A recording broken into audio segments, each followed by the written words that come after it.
Okay, gandang hapon mga kamukil. Kung napapansin niyo yung buhok natin, mahaba na, no? Hindi tayo nakapagpagupit, pati ano natin, balbas, biguti. Dahil sa busy tayo sa trabaho mga kamukil, focus ako dito sa project na to, no? O para may palabas natin kahit paningin ng iba hindi siya maganda, pero para sa akin mga kamukil, maganda na. Wala nang ibang pupuri sa gawa natin kundi tayo lang mga kamukil. Huwag niyo nang asahan yung ibang tao magpupuri pa sa gawa natin. Alright, update tayo mga kamukil dito sa ating projects, no? Na kung saan isang opisina yung ating ginagawa na yari po sa light material. Ano ba yung mga light material mga kamukil? Ito po yari sa tubular, wall metal cladding, at hardiplex mga kamukil. Ayan. So, update tayo. Ito na mga kamukil, unang bunga ng ating video, makikita nyo yung ating mga grills, no, sa bintana. Ayan po, sliding window dyan, nasa labas. Yung grills natin, nasa loob. Dahil yun yung gusto ng kliyente o sa mga subdivision, ito na po yung ginagawa, no? Ang unang reason dito, self-defense to sa magnanakaw. Mabiyak man yung salamin sa labas, pero itong grill sa loob, talagang hindi niya ito sisira. Maliban na lang kung magdadala sila ng panglagari nito, no? So, dito, ikot natin yung ating video, yung ating pintuan. Naka-first coat na tayo sa pagbabarnish. Ayan, mga kamukil, board number yung gamit natin. Kulang pa yan. 3 pahid pa yung i-apply natin dyan. Tapos, kung napapansin nyo sa kisame mga kamukil, yung ating moldings is nakakulay na tayo, brown, no? Ito yung gusto ng may-ari mga kamukil. Pero hindi pa to final mga kamukil, yung kulay na nakikita nyo. Ito po'y flat pa lamang, primer pa lamang to mga kamukil, yung ating ina-apply dito. Titirahan pa natin to ng gloss. So, pati ceiling hanggang wall mga kamukil, gloss to. Yung gusto ng may-ari, gloss lahat yung gusto niya. Ayan. Ikutin natin yung ating video. Yung pinakakulang mga kamukil dito, hindi ko muna siya pinaprimeran kasi maglalagay pa ko ng exhaust. Kung napapansin nyo yung exhaust natin mga kamukil, ayan siya. So, dalawa yan. Ito yung hihila ng lamig dun sa loob.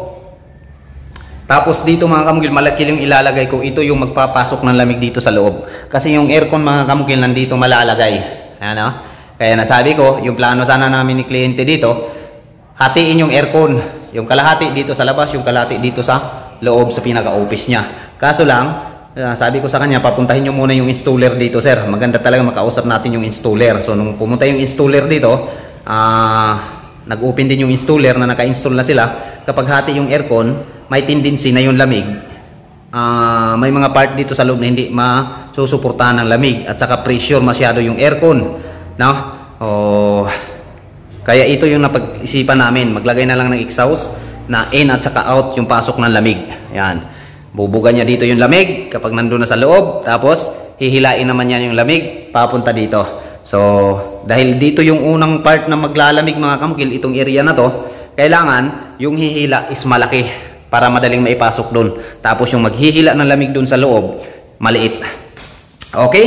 Dito sa pinakaharap mga kamukil, ito na yung update, no? Ito yung cabinets na ginagawa ko mga kamukil, mga shelves. Tapos dito hindi ko pa na fix talaga. So sa Lunes tatrabahuin to. Yan, at least na pasok ko na siya mga kamukil. So yung kulang nito pag i-aging sa mga kantuhan na yan.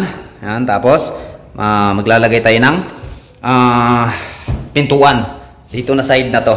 Itong cabinets na to sa gilid mga kamukil, wala to sa plano. Kaso lang nanghihinay yan si sir sa space dito. Dapat sana naka-wall lang yan, flat dito. Yung white na yung nakikita nyo sagad yan hanggang doon sa gilid. Kaso lang nanghihinay yan sa space si kliyente. Ginawan ko ng paraan, sabi ko pwede natin lagyan ng cabinet yan sir. Ako na yung diskarte. Yan. So dito ilalagay yung mga modem. Yan, kung napapansin nyo may butas siya. Nakaabang na siya. So ipipix ko na yung mga outlet natin dyan, pati yung mga modem, no? Diyan malalagay sa internet. Diyan natin ipapasok. At yung ibang mga box na yan, pwede pang lagyan ng mga paperworks, no? O mga documents. Kailangan may sara. Ito mga kamukil, yung naka-schedule dito na ilalagay is mga flower pot lang. Yan.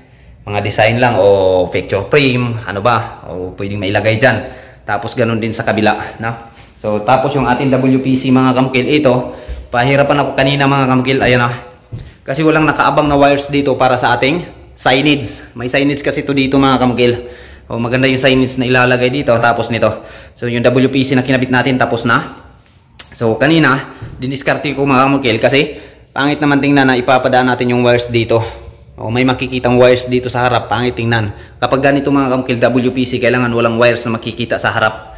Lahat WPC makikita natin yung mga wires nasa likod, kung ano man yung ilalagay natin dyan. TV ba? O kailangan nasa likod yung mga wires. Na gawan ko ng paraan mga kamukil. No? O, dito ko siya pinadaan. Ayun, no? Dito ko siya pinadaan. Dito yung magiging switch niya. Ayan, kung napapansin nyo, putol siya dito. No choice na ako, at least matatago yan mga kamukil. Kasi yung nag-electrical dito, hindi siya nakapag-abang dyan. Yun yung isang disadvantage kapag yung trabaho natin hindi sa lahat sa atin mga kamukil, no? Talagang medyo mapalaki yung trabaho.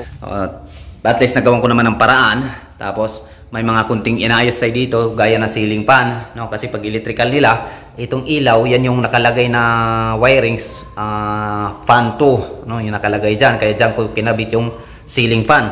Ngayon, pagpasok ni sir, yung hangin pala nandyan lang banda. So gusto ni sir malipat dito. So dilipat natin, ginawa natin ng paraan. Yung hindi nakakulay, batakan pa muna natin yan. Walang problema kasi may mga pintors naman tayo. Tsaka yung pinakakulang dito mga kamukil, moldings. Paikot na moldings, no? Kung ano yung itsura dito, ayan kung napapansin nyo, ganun din yung itsura dyan. Tapos yung ating manhole dyan natin nilalagay kasi walang ibang pwesto nakita kung pwede paglagyan. So ito na, yung pinakapurma mga kamukil, oh. Moldings natin kulay brown na. Tapos nagkakaroon din tayo ng brown sa baseboard color sa pinaka-flooring niya. Ayan. Tapos yung ating pintuan, kulang pa yan mga kamukil. Bukas mapatatapos to kasi magjo-duty sila bukas.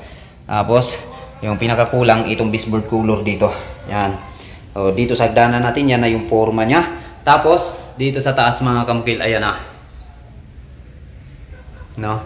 Uy, may nasilip tayo, kulang. Dapat yung brown na yan mga kamukil, magdugtong yan. So, papaakyat pa natin yan bukas. Naku, natanggal na yung hagdanan. Sige lang, gawa natin ng paraan. Pati dito, hindi na kuha yung instruction ko kanina mga kamukil sa pintor dito, no? Sabi ko, idugtong yung ano, pangitingnan, putol-putol. O kailangan magdugtong yung brown na yan. Moldings kasi, tapos ito mga kamukil, ito yung mga kanto ng ating poste. Ayan, no? O kailangan dugtong sila, mag-abot yan mga kamukil. Sige, walang problema yan, maliit na lang yan. Tapos dito, ito yung huling didingdingan, no? O, hindi to na dingdingan mga kamukil kasi nagpapatong kami ng pamatungan dyan para matrabaho tong ceiling at saka molding. O, bukas pwede na yan dingdingan. O kung silipin natin sa loob mga kamukil, ito na yung pinaka-forma nya dito, no? Simplihan lang to, pero malaki yung gastos dito mga kamukil. Tapos yung ating flooring, dahil muntikan itong nasunog tong project na to, nagkakaroon ng damage ng ating flooring dahil sa pagsagip ko sa sunog, sa kalay, sa apoy. Dito ko natapon yung apoy na nagmula doon. Dito ko siya natapon, so nagkaroon ng damage yung ating flooring. Ngayon, yung pinaka ginawa kong alternatibo o na mapaganda pa yung ating flooring, sayang, no mga kamukil, napapansin yung ating flooring, puting-puti. Pero dito, hindi talaga pwede na hindi ko gawa ng paraan yung nasusunog. So ito, vinyl tiles yung ating gamit. Maganda to mga kamukil, at least doon lang part yung white, tapos pagpasok dito mga kamukil, iba din yung kulay niya, no? So yung pinili kong kulay, dahil ganun yung kulay ng ating cabinets, so ganito rin yung inadapt ko sa kanya. Ayan, no? So pag mabuo to mga kamukil, maganda tong tingnan dito. Tapos yung ating harapan, kulang pa yan mga kamukil, may gagawin pa tayo dyan. May shadow light pa tayong gagawin dyan, mula sa gilid na yan papunta sa taas, pababa dito, shadow light, no, ang ating gagawin dyan. Okay, silipin natin sa labas mga kamukil. Alright, baba tayo. So may nag-comment pala dito sa ating hagdanan, mataas daw masyado yung riser. Hindi to mataas mga kamukil, nasa standard tayo lagi.